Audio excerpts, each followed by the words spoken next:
Starting in January of 2026, in 5 states only, the government is piloting a plan to make your doctor request prior authorization from the government, an added bureaucratic hurdle, more red tape, before you can get 17 procedures. These are 17 procedures that currently have the requirement of getting a prior authorization in the private Medicare Advantage world.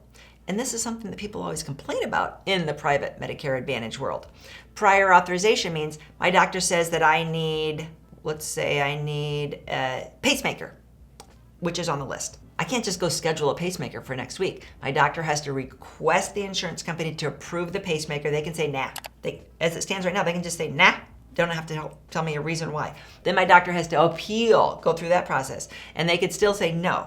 And then you could appeal again. And about 80% are approved on appeal. So it's just like an added hurdle, a delay. It's not something people enjoy. Doctors, nurses, Medicare beneficiaries on the private Medicare Advantage side. So now we're like, oh dang, it's coming over here to the original government Medicare and Medicare supplement side. That's one of the things we said, Medicare supplement's easier. It doesn't have that prior authorization. Well, now the government is piloting it in 5 states. Arizona, New Jersey, Oklahoma, Ohio, Texas, and Washington State.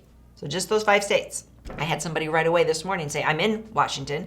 I'm going through extensive cancer treatment. Should I just move out of Washington State? I don't want to deal with this.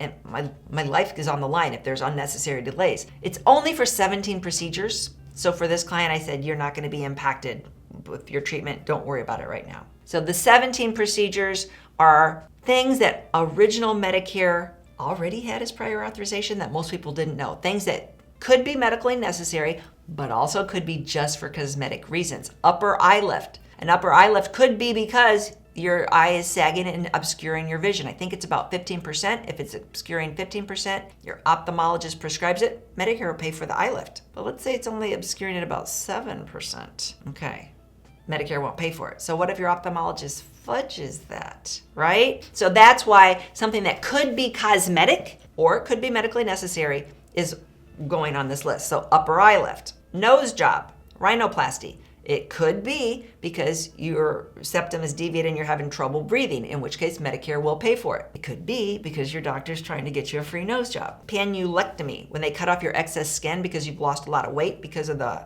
Ozempic Mounjaro.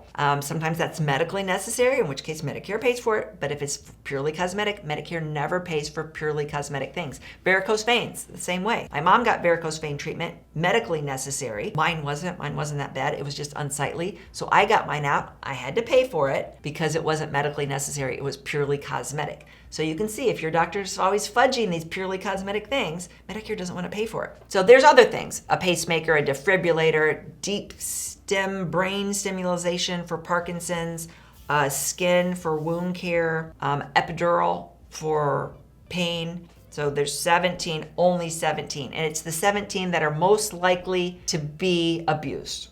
So if you're in one of those 5 states and you might need to check up on these 17, and like this guy, you might say, I'm just going to move. Most people aren't going to be that drastic. They're just going to be like, okay, whatever. Is it coming to your state soon? Yeah, it's probably coming. What Medicare generally does is they kind of pilot something in a couple states, like they do New Jersey, Wisconsin, Washington, different coasts. And then they check it out and they're like, yeah, we're cool. We're going to go forward with this. And that will then soon be in every state. Soon in government terms means probably 3-4 years. Again, speculation, my opinion. Will it expand beyond the initial 17 procedures?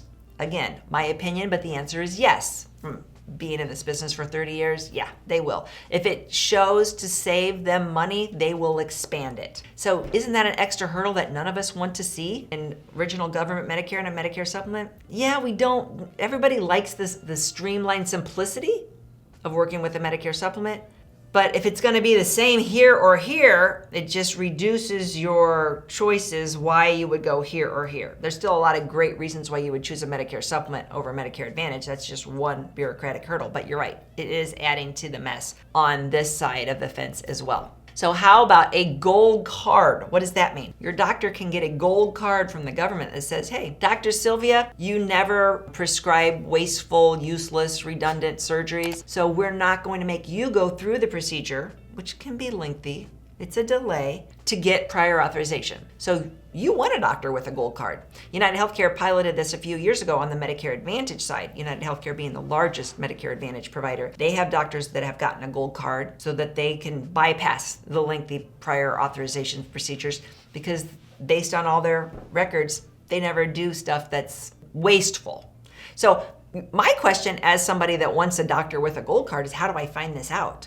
There's no way for us to find out who has a gold card. I suppose you could ask your doctor, but it's not on their website. It's not in a provider directory. It's not something I can look up and tell you. Because if you're moving to a state, that'd be one of the things I'd say. If you're going to choose a new doctor when you move to Missouri, let's get you one with a Medicare gold card so that if you do need a surgery, a procedure, that you don't have to wait through the prior authorization. So maybe we'll get there one day where we can see who has a gold card. But right now, just know that that's also something that's out there. If your doctor says, well, I have a gold card, he's not making that up. There are doctors that do have a gold card, which is kind of like a fast pass, like Disney World, a fast pass to get through the bureaucratic red tape.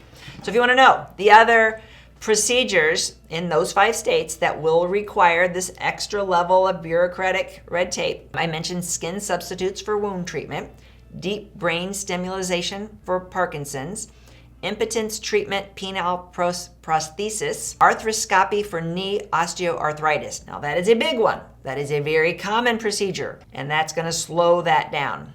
Upper eye blepharoplasty, botulinum injection. So Botox, people can get Botox where Medicare pays for it. You typically get it down here and down here for migraines. But if you want it right here and right here, so you don't have the wrinkles, Medicare doesn't pay for that. So again, anything that could be cosmetic but could be medically necessary, you're going to find on this list. Rhinoplasty, vein ablation for varicose veins, implanted spinal neurostimulators for neurological conditions, pain, facet joint interventions, bariatric surgery, cholecystectomy, which is the removal of the gallbladder, percutaneous coronary intervention, pacemaker, and cardiac defibrillator, which I really hate seeing those 2 on the list, but this is what they've identified as things that's been prescribed unnecessarily in a wasteful manner when they weren't typically necessary. And trust me, if it's not completely necessary, I don't want a pacemaker implanted in my heart either. So I want the government to be up on that. So remember, it's only in those 5 states. It's only those 17 named procedures, but it's likely to spread to your state soon.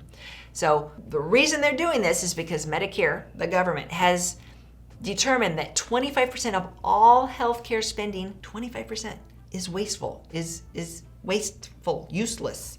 So if that is true, that they can reduce some of this waste, we will extend the Medicare Trust Fund before benefits are forced to be cut, which they're, right now, the Government Accounting Office is saying it's probably like in 10 years. So if this saves money and it helps all of us, then we should all be behind it. If it's just another bureaucratic hassle that doesn't really do anything, then we're all going to be upset. So I hope you learned something today. If you did, please give me a follow so you can stay up to date on all the changes in the wonderful world of Medicare insurance. If you like this video, you might really like this video. Check it out. And we'd appreciate if you subscribe to our channel so you never miss a great video. We put out one every week. Check in the description below this video for a link to our cheat sheet on Social Security and Medicare. And you can also give us a comment if you have a specific question. Always feel free to call us or email us at the Medicare Family.